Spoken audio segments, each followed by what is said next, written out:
Bonjour à tous, c'est Dorian et on se retrouve dans cette nouvelle vidéo pour parler des dernières actions que je viens d'acheter pour cette fin d'année 2021. Alors ce sera une vidéo assez courte car au début je voulais aussi faire le bilan de mon année 2021 en bourse, mais finalement je vais vous faire une autre vidéo à part entière pour ça, et donc ici on va juste parler des actions que je viens encore d'acheter en ce mois de décembre. Donc rentrons dans le vif du sujet comme d'habitude. Alors voici les actions que je viens d'acheter. Je vous ai juste mis en fait une imprimée écran de mon téléphone où j'achète mes actions. Alors la première action que je viens de racheter c'est Etsy. Donc on va aller voir directement la cour comme d'habitude. Donc pour rappel, Etsy, même si je pense que beaucoup connaissent, c'est une plateforme de vente en ligne, notamment pour les particuliers et les artisans, où on vend des produits faits main ou des produits rénovés, etc. C'est quelque chose de très populaire aux États-Unis, et d'ailleurs ça devient populaire dans de nombreux pays à travers le monde. Alors vous voyez, moi c'est une entreprise sur laquelle j'avais ouvert un point d'entrée à l'époque, donc en juin assez bas. Depuis elle était remontée, et donc en fait depuis qu'elle a recorrigé ici, on le voit tout début décembre, je fais que de faire des points d'entrée. Donc en fait, j'ai encore réinvesti ici, là vous voyez, ça doit être le 20 décembre, si on retourne voir, voilà, le 20 décembre. Et là, pour l'instant, elle est en train de remonter. Elle est passée sous ma barre des 225 dollars. Donc pour l'instant, je ne vais pas forcément en racheter plus. Mais après, comme on en parlait, ici c'est la fin de l'année. Tous les marchés sont globalement en train de repartir à la hausse. Si vous allez voir le S&P 500, on est sur un plus haut historique. Mais on va voir si elle venait à redescendre dans le futur, en janvier, février, pourquoi pas en racheter plus. Alors la deuxième action que je viens de racheter, il s'agit de Enphase. Donc j'en ai aussi racheté une pour 177 dollars. Donc on va Enphase, si on va voir, pareil. En fait, je l'avais acheté à l'époque pour un prix assez bas, en tout cas à mon avis. Hein, c'est suivant mes analyses. Comme je le dis à chaque fois, il ne faut pas acheter une action juste parce que une autre personne que vous voyez sur Internet ou dans votre entourage l'achète. Faites évidemment vos propres recherches et fixez vous-même au prix d'achat au maximum que vous êtes prêt à payer.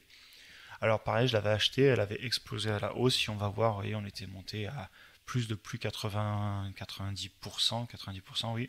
Et donc ensuite, quand elle a commencé à redescendre, j'en ai racheté en plusieurs points. Si elle continue à descendre, exactement comme elle-ci, j'en rachèterai, sachant que c'est une entreprise qui actuellement est quand même entre guillemets chère, parce que c'est une entreprise qui a une forte croissance. Mais comme je vous le répète à chaque fois, pour moi c'est du très long terme. Et donc j'hésiterai pas à en racheter si elle venait à redescendre. Mais après je suis patient, on est en fin d'année. Comme je vous en parlerai dans la vidéo bilan que je vais vous faire, j'ai pas mal investi sur ces 3 derniers mois. Donc je me calme un petit peu en ce moment. Et on rattaquera en janvier si ça venait à rebaisser. Et oui, pour info, Enphase, j'avais fait une vidéo dessus, donc vous la trouverez facilement sur ma chaîne YouTube. Mais c'est une entreprise qui fait des appareils donc pour tout ce qui est les installations de panneaux solaires. Alors ils font pas les panneaux solaires en eux-mêmes, qui pour moi est quelque chose de très concurrentiel et je n'investis pas dans les entreprises qui fabriquent des panneaux solaires. Par contre, à l'inverse, j'investis dans les entreprises qui font entre guillemets des appareils avec de la valeur ajoutée. Donc ici en fait ce sont des onduleurs, ils ont aussi une application connectée qui permet de gérer votre installation de panneaux solaires sur votre téléphone et de façon assez intuitive par rapport au vieux système qui était assez peu intuitif avec simplement un panneau installé dans votre garage. Mais encore une fois, ces vidéos, je vous les fais juste pour vous dire les dernières actions que je viens d'acheter, vous montrer à quel niveau et vous dire rapidement pourquoi. Si vous voulez en détail, généralement la majorité des actions que je vous présente, ce sont des actions dont je vous ai déjà fait des vidéos complètes sur quelle est ma stratégie d'investissement long terme, mon bullish case sur l'entreprise, où je vous présente le business model en détail, etc. Donc comme je vous le dis à chaque fois, n'hésitez pas à aller sur ma chaîne YouTube pour voir ces vidéos. Très bien, donc action suivante que j'ai achetée en décembre, il s'agit de PayPal. Alors PayPal, j'en avais beaucoup acheté en fait début décembre parce qu'elle est tombée en bourse comme Square d'ailleurs.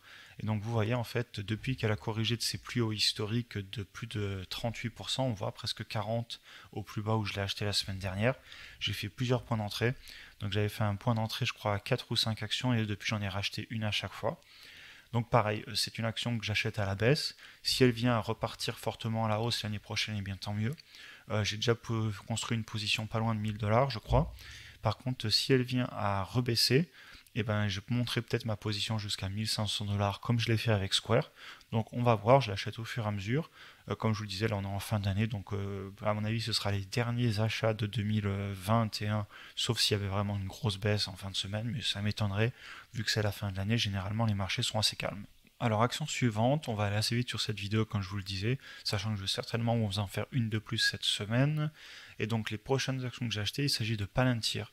Donc, pareil, Palantir, c'est une entreprise qui, elle, pour le coup, est beaucoup plus risquée que PayPal, à mon avis. C'est une entreprise qui ne gagne pas encore d'argent, comme on le voit, ils ont un PI négatif en bas à gauche si vous regardez. C'est une entreprise que j'avais beaucoup achetée en octobre et maintenant en novembre, et donc en décembre elle a continué à baisser, j'ai continué à en racheter. Donc en fait ça veut tout simplement dire que je baisse mon coût de revient unitaire sur mes actions en achetant plus à la baisse. C'est une entreprise qui est quand même plus risquée, pareil je vous en parle souvent dans mes vidéos. Ils font de l'analyse en fait de données, donc on appelle en anglais communément le big data. Et en fait, ils font de l'analyse notamment pour beaucoup d'institutions gouvernementales aux États-Unis. Ils ont le projet Gotham, qui est un projet pour la défense américaine, pour tout ce qui est la cybercriminalité et puis la traque du terrorisme, etc.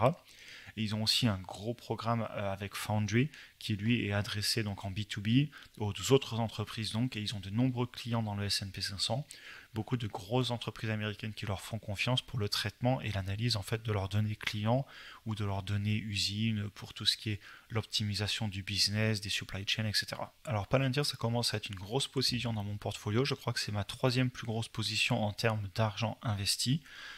Donc j'essaie quand même de me calmer un petit peu. Vous voyez, j'en ai acheté que 5, j'ai mis qu'un petit peu moins de 100 $. Cependant, à chaque fois qu'elle continue à baisser, c'est une entreprise dans laquelle je crois profondément sur le long terme, du moment que les fondamentaux ne changent pas. Et si elle continue à baisser, je serai obligé d'en racheter plus. Cependant, on voit quand même qu'elle est sur un beau plateau depuis pas mal de temps, et c'est pas étonnant parce que si vous voyez, on est redescendu sur une résistance assez basse qu'on avait ici en mai 2021.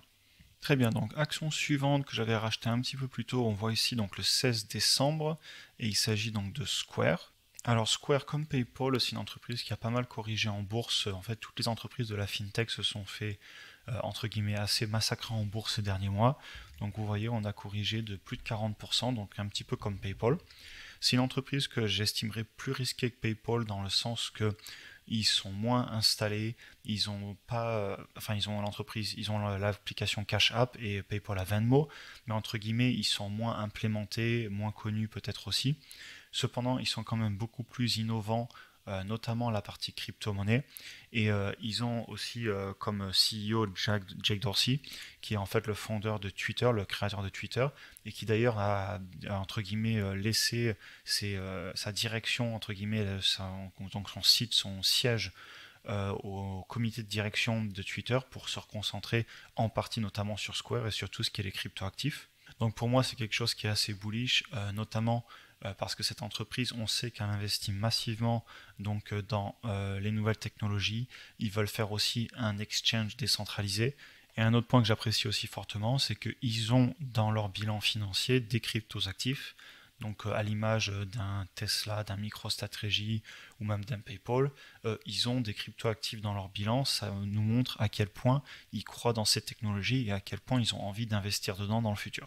De la même façon, c'est une entreprise dont je vous parle assez souvent, donc je ne vais pas non plus passer beaucoup de temps ici à en parler. Donc voilà, juste pour info, j'en ai racheté à de nombreux points. Vous voyez là, je me suis vraiment lâché sur décembre, j'en ai acheté 5 fois d'affilée. Et donc ici, j'en ai encore racheté une au niveau, on va voir, des 165 $. Je dois être aujourd'hui à une position de pas loin de 1500 $. Je pourrais monter jusqu'à 2000, mais je pense pas que j'irai beaucoup plus. Et pour aller jusqu'à 2000, il faudrait quand même vraiment qu'elle vienne corriger encore plus, sachant qu'ici, comme vous le voyez, j'ai fait de nombreux points d'entrée. Très bien, donc prochaine action, il s'agit de Teladoc. Teladoc, vous voyez, j'en ai racheté deux pour pas loin de 180 $. Alors Teladoc, je vous avais fait aussi une vidéo complète dessus. C'est une entreprise qui est dans tout ce qui est la télémédecine et bien plus encore, comme on peut le dire. Ils ont notamment racheté Livongo. Livongo, en fait, ce sont des appareils connectés qui permettent de suivre les maladies chroniques, notamment le diabète, les insuffisances cardiaques, etc. Et en fait, c'est une entreprise qui essaie vraiment, non pas de révolutionner la santé, parce qu'on ne peut pas non plus dire ça, parce que la médecine traditionnelle existera toujours. Cependant, ils essaient, via la technologie et l'intelligence artificielle, d'améliorer le système. Par exemple, si vous êtes malade, ils vont rapidement vous trouver le bon docteur le plus près de chez vous et qui va vraiment vous aider sur votre problème. Vous pouvez aussi faire des téléconsultations en amont pour expliquer votre problème, pour être mieux dirigé vers le bon hôpital ou la bonne clinique par exemple. Et évidemment, dans tout ça, ils mettent de l'intelligence artificielle pour optimiser les prix et donc pour payer moins cher. Alors ça a assez peu d'impact en France, puisqu'en France, on a un système de un système de sécurité sociale qui est géré par l'État. Mais dans des pays comme les États-Unis, c'est beaucoup plus important puisque la santé est en partie privée. Cependant, je vous le dis comme à chaque fois, c'est une entreprise risquée qui ne gagne pas d'argent, qui va certainement ne pas gagner d'argent avant 2024-2025. Donc sachez que c'est risqué et il ne faudrait pas étonner s'il venait à corriger beaucoup plus, à revenir sur des niveaux qu'on avait en 2019, peut-être encore en corrigeant on peut regarder, mais il pourrait encore baisser, vous voyez, de 30-40% sans aucun souci. Donc comme je vous le dis à chaque fois, soyez prudents avec l'investissement. Toutes les entreprises ne sont pas encore rentables et vous avez des entreprises qui sont clairement plus risquées que d'autres. Très bien, donc passons maintenant sur la dernière action et il s'agit de Nvidia. Donc Nvidia, j'en ai racheté encore une comme on le voit ici à 276,77 $. Donc si on va voir la courbe, aujourd'hui elle est bien remontée à 309. Alors c'était une action sur laquelle j'avais pas mal investi en fait en début octobre. Et depuis elle avait explosé à la hausse, on voit j'avais fait plus 70% dessus. Et du coup j'en ai profité quand elle a rebaissé pour en racheter plus. Alors là pour le coup par rapport à plus tôt c'est du DCA à la hausse. Donc ça veut dire que malgré que je sois pas à la baisse, j'en achète encore. Alors ce qui est pas top c'est que ça fait monter mon prix moyen que je l'ai payé. Cependant, pour moi, c'est pas grave parce que c'est une entreprise que je veux posséder sur le long terme. Alors, c'est vrai que c'est beaucoup moins joli quand je fais une vidéo YouTube, pardon, pour vous montrer que j'ai un super retour sur investissement, etc. Mais à vrai dire, ça m'importe assez peu, comme je vous le dis souvent. Je suis pas là pour vous prouver quelque chose, je suis là pour vous partager mon parcours d'investisseur et je suis avant tout là pour investir mon propre argent et le faire grossir dans le temps. Donc si j'estime que cette entreprise elle a encore beaucoup de potentiel de croissance malgré que je sois fortement à la hausse dessus, comme on le voit ici, j'ai racheté, j'étais à pas loin de plus 40%, eh bien c'est pas grave, j'en achète encore, quitte à avoir un retour sur investissement qui sera entre guillemets moins plaisant à regarder en termes de pourcentage sur le court terme.